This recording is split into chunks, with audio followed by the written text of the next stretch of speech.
Hello and welcome to Life After 55. I'm Roy, and with school starting soon in many areas of the country and fall being right around the corner, cold and flu season are right around the corner too. Today, we're going to look at natural ways to strengthen your defenses, recover faster, and stay healthy during cold and flu season. All right, let me get situated here. Hold on a minute. Let me show my mug. And there I am. Okay. Anyways, welcome everybody. Did you know that catching a cold or flu isn't just about being around sick people? It's really about how strong your body is when those viruses show up. In today's episode, we're going to talk about natural ways to strengthen your defenses, shorten the length of illness, and bounce back faster, which is especially important for those of us over 55. Now, before we dive in, I want to quickly remind you that this video is for educational purposes only. I am not a doctor. I'm not a medical professional or counselor in any way, shape, or form. The information that I provide here is based on my own research and my own experience. This is not medical advice, and you should always, always, always check with your healthcare provider or your medical professional before trying any new remedies or changing your routine, especially if you're taking medication or managing a health condition. Now, now that that's said, if you are new here, I want to welcome each of you to the channel and just let you know that I am glad you found us. And also, just a quick note, once we hit 1,000 subscribers here on the channel, I'll be launching a membership program with exclusive content that includes like 2 private videos every month, a holistic healing newsletter, and a fun series that I've dreamed up called Road Trip with Roy. And this is where I'm going to be traveling around to interesting historical places, nature places. I'm trying to get this thing on the road and going before Christmas, because one of the things I had in mind of doing was Christmas at the Biltmore Estate. Now, if you have never experienced that or whatever, I wanted to go there and film it and let you go there with me virtually. Anyways, that's just one of the ideas. So hopefully we can hit that 1,000 before then, so that we can get this thing rolling. Anyways, I'll have more on that later, but I just wanted you to know that it's coming. So, part 1 of today's episode, what do viruses do? Viruses are pretty tricky, and unlike bacteria, they cannot live on their own. They need to hijack our cells, then they take over, and they make copies of themselves. It's kind of like, think of like a burglar breaking into your house using your very own tools to build even more burglars, and then sending those burglars out to break into more houses. That's kind of how viruses spread inside your body. Now, hold on a minute. I think I may have to cough, so I'm going to try to cover this microphone up so you don't hear it. Sorry, I hope you didn't hear that. I tried to cover that. Okay, anyways, that's why we feel sick when we get like sore throats, coughs, fevers. It's our body's way of fighting back against that invasion. But, you know, all is not lost. We're not helpless. There are many ways to give our bodies an advantage. Now, that said, let's start with food. Whole foods, like fruits and vegetables, are loaded with vitamins and minerals. Vitamins and minerals are pretty important when you're battling or when you want to boost your immune system. Garlic is another thing. It's more than what you sprinkle on your food. It's a natural germ fighter as well. We have probiotic foods, which are really good for you, like sauerkraut, yogurt, kimchi. Now, kimchi, I don't know if you know what that is, but that's basically cabbage. To me, well, I guess I won't say it. I would stick with sauerkraut personally. That's just me. And I don't mean to offend anybody who likes kimchi, so if I did, I apologize. But anyways, those things strengthen your gut, and a healthy gut means a stronger immune system. Organic bone broth. This is soothing, mineral rich, and it's good for recovery if you do get sick.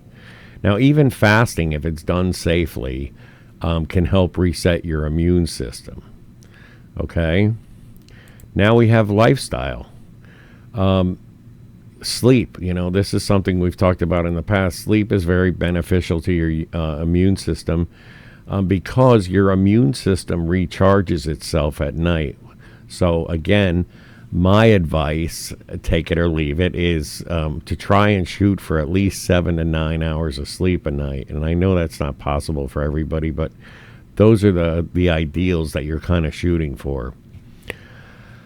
Exercise. This is another one. And I am guilty of not enough of this as well. I told you last week or last episode that I started doing chair yoga, and I would keep you updated on that. So far, so good. I haven't gotten into it very, very heavy yet, but, it's, baby steps. Anyways, even walking, it keeps your blood moving and it keeps your defenses strong. Hygiene. We all know this from our moms and dads when we were little boys and girls, where they told us wash your hands, cover up your mouth when you're coughing. Those things are old, they're basic, but that's powerful advice. Your mom and dad knew what they were talking about, in other words. Hydration. This is another thing that's, I don't think I've done an episode here out of the 14 or 15 that we've done. I don't think not one episode have I done when we talked about natural remedies and stuff where we haven't discussed water. Hydration is critically important. And again, this is something I'm guilty of not doing enough of. I told you I'm up to like 3 of these red Solo cups of water every day. And I have one in front of me now because it's very late at night when I'm filming this. And I've only done like 1.5 today. So I need to make up for it, which is what I'm doing now as I film this. Okay. All right. Anyways, let's go to herbs. Let's get a little deeper into this. People have been using them for thousands of years. When you think back on, at least when I think back on like the Native Americans and, the Pilgrims and things way back when, how did these people take care of themselves when they got sick? And the answer is they used, herbs and things they found in nature, But anyways, they've been in use for thousands of years, and modern science is even starting to confirm their value. So here's a few highlights of some holistic remedies or natural remedies. The first one that you see there is these are hard for me to pronounce, so forgive me, but I think this first one is pronounced astragalus. And that's a root that acts like a shield, which keeps your immune system very strong. Another one is Chinese skullcap. That slows down viruses and it reduces inflammation, so that has a dual use. Cordyceps. This is a mushroom that boosts energy and it helps your body use oxygen a lot better. This is something I need to get more involved in because I want to see if this would help my COPD. But that's a horse of another color, and that's not what we're here to talk about. Excuse me. Echinacea. Echinacea may shorten colds by helping your immune system respond faster. Then there's elderberry. I'm sure you've seen these growing around. These are full of antioxidants, and they're shown to reduce the severity and the length of colds and flu.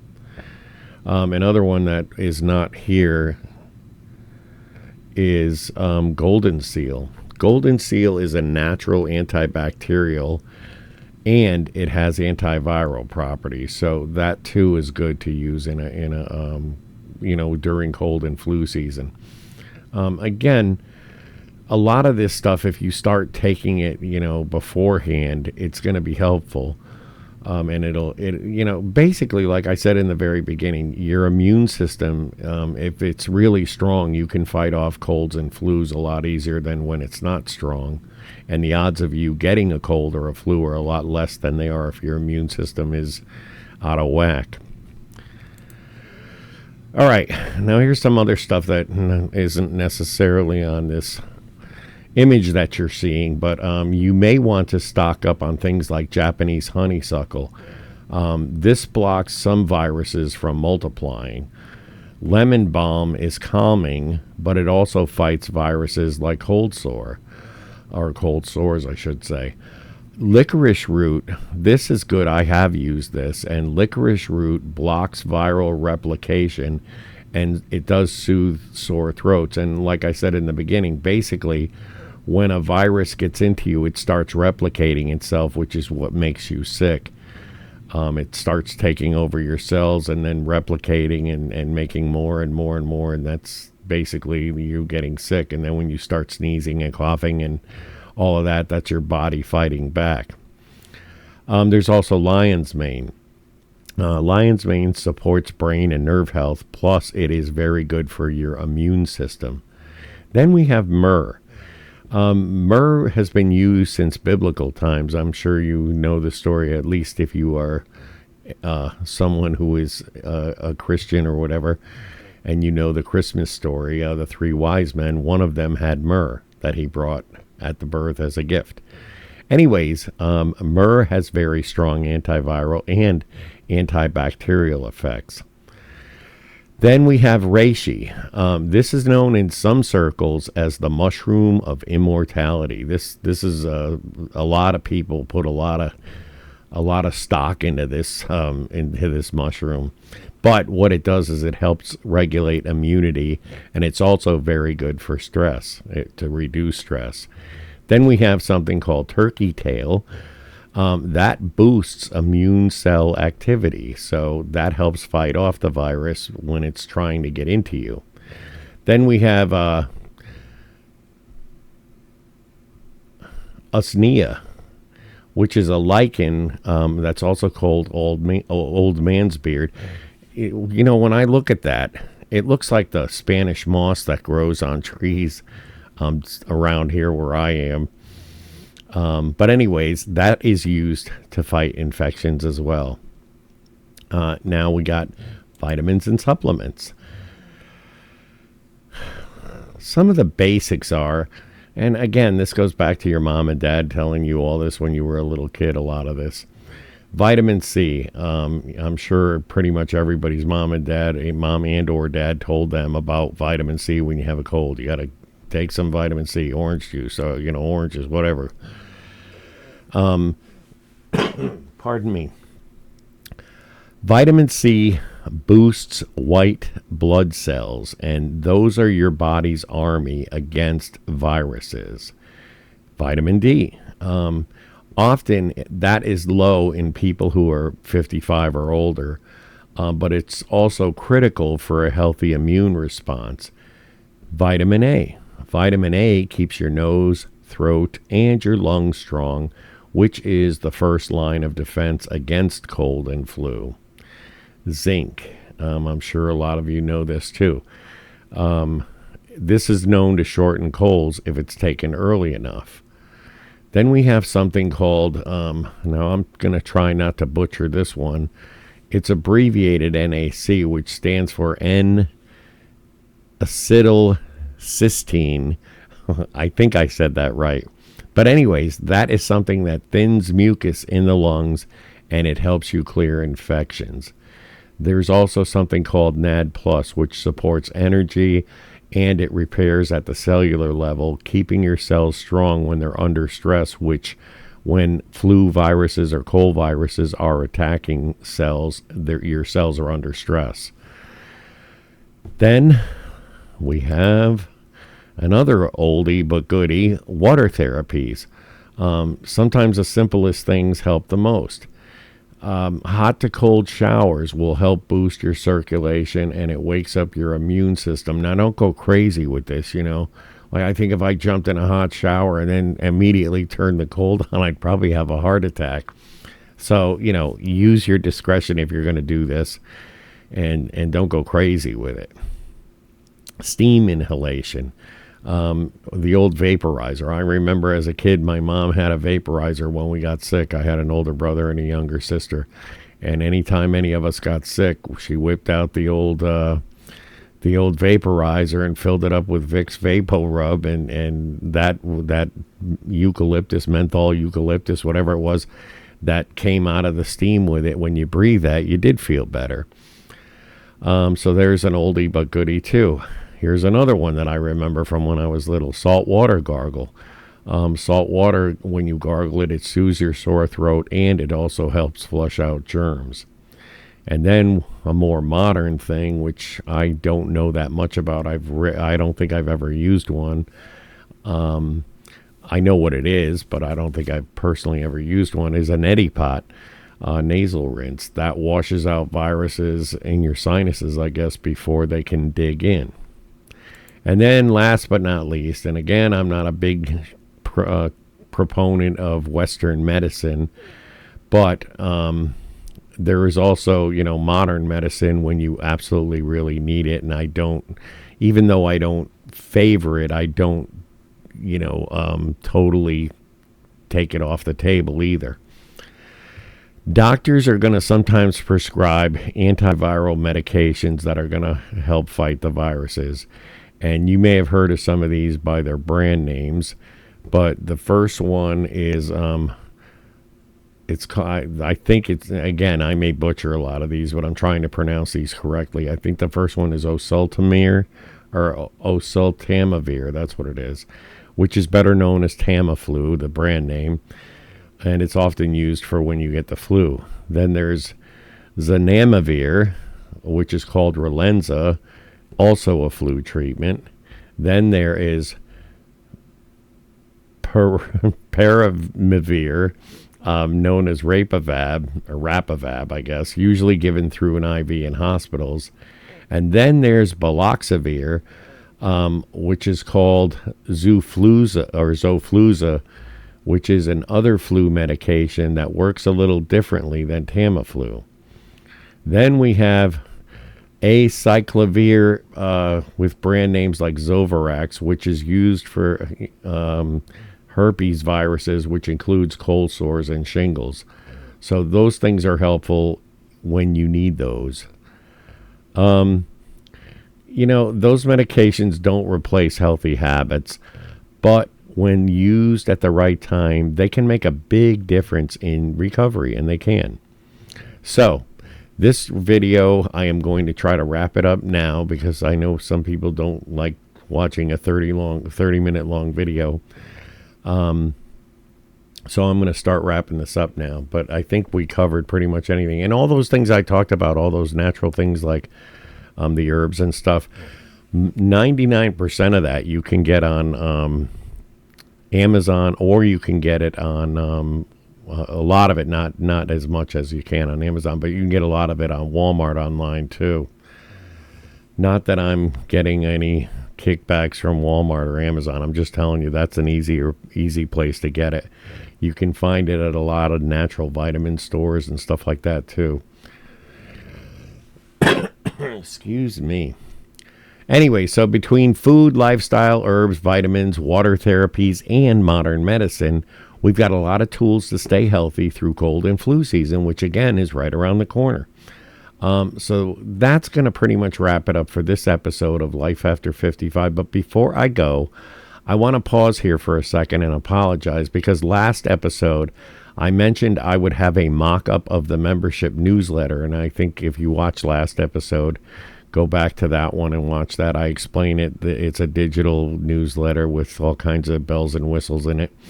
Anyways, I was going to try and have a mock-up ready for that to show everybody this week. However, I was not able to finish it. Life got a little busy with business filings and paperwork with my regular business that I have. I think I've told you people I'm a bookkeeper and assorted things like that. I do payroll and things like that, taxes and all that kind of thing. Anyways, it was a pretty busy week this past week, so I did not get to finish the mock-up that I wanted to, but I'm working on it, and my goal is to have that mock-up ready to share with you in the next week or two. Okay, so again, if you have not subscribed yet, what the heck are you waiting for? Just kidding. Go ahead and hit the subscribe button, because once we reach 1,000 subscribers, the Life After 55 membership will launch. And again, that's going to have 2 exclusive natural remedy videos each month over and above what you get here. It's going to also have 1 in-depth holistic healing newsletter.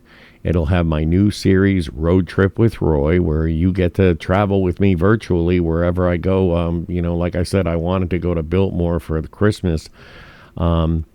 If we can get the, this thing rolling beforehand. But again, we need 1,000 subscribers, because even though I'm building it, I'm having help building it too. And I have to pay people to do that, to help me build this thing and code it, because it's all built digitally.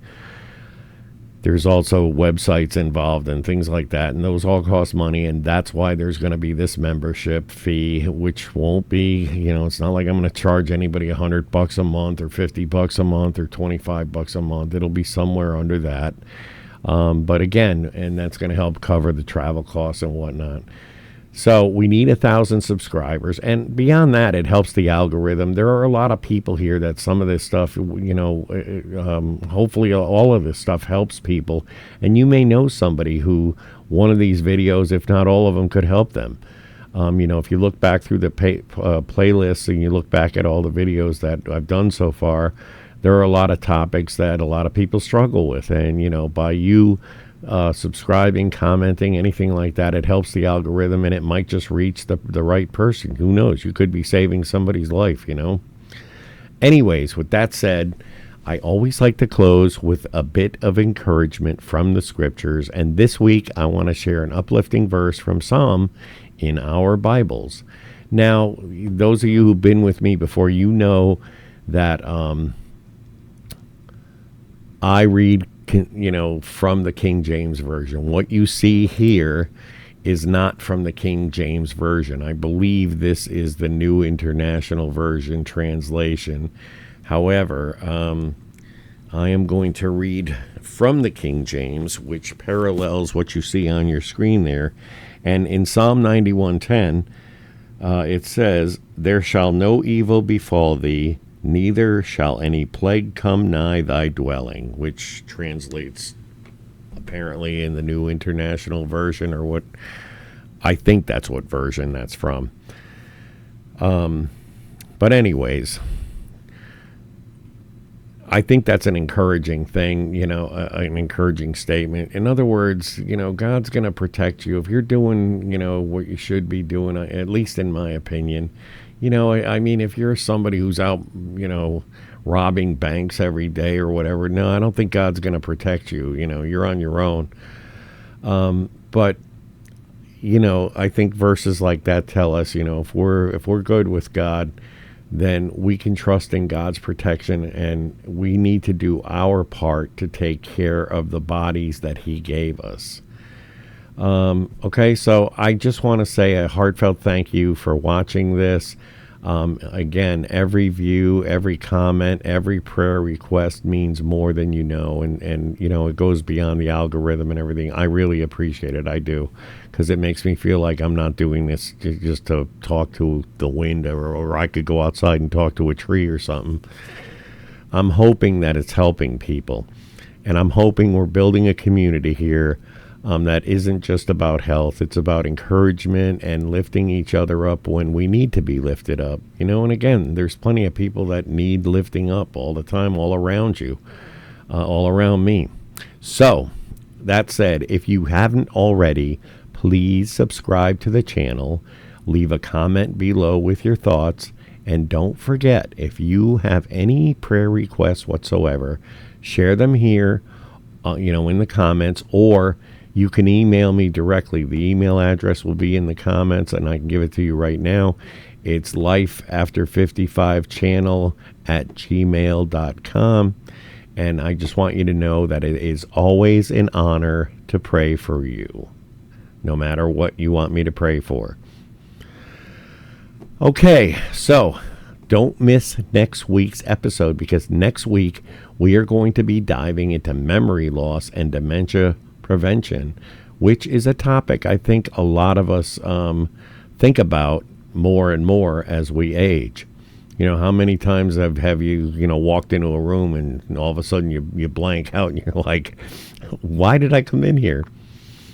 I call those senior moments. And I don't think I'm alone. I think a lot of us have those quote unquote senior moments. Anyways, that's what our topic is going to be next week. That's what we're going to talk about. Hopefully you'll be here next week and join me for that. And until then, stay strong, keep the faith, and keep holding on to joy one day at a time. And I want to wish each of you the Lord's blessing in every single step you take. And Lord willing, I will see you all here again next week. Bye-bye.